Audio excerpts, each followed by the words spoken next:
Good to Erev Shabbos. This week's Parshas, Parshas Tetzaveh. In Parshas Tetzaveh, we have the first pasuk says that Bnei Yisrael should take shemen zayis zach kasis, that they should take pure olive oil that was crushed in order to light the menorah, for the oil in order to light the menorah. So the Chassam Sofer asks that when they describe the olive oil, the word zach comes before the word kasis. The word for pure comes before the word crushed. So considering that the olives had to be crushed in order to make it pure, you would think that the word crushed, kasis, should come before the word pure, zach. Why is it in the opposite order? So Rav Drak explains, he says it seems to be based on a Gemara Menachos that says, why is Bnei Yisrael compared to an olive tree? It's to tell you that just like an olive tree doesn't release its oil except through crushing, the only way to get to the oil is through crushing, so too Klal Yisrael doesn't do tshuva except through suffering. That's when Klal Yisrael does the tshuva.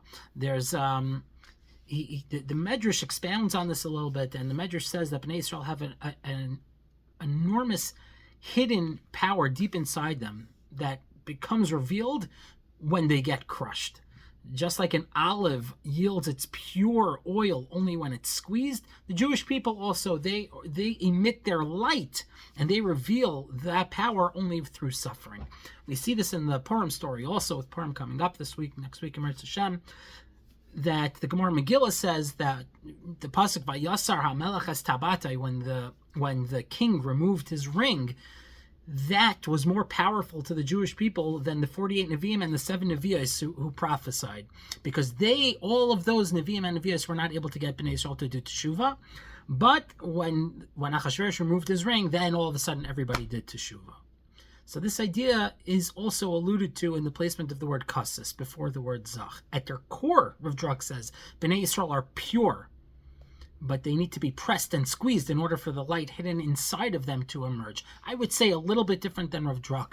I would say that what this is teaching us is a very important lesson that we could all keep in mind. Bnei Yisrael, at their core, we're zach, we're pure. We are good. We're good people, like the good oil.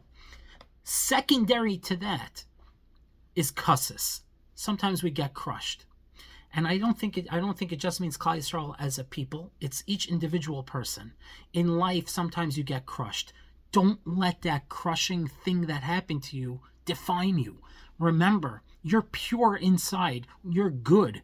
You are a member of the greatest people, and we're pure. We're zach. Yes, sometimes we get crushed. Life will throw some blows at you. It's true.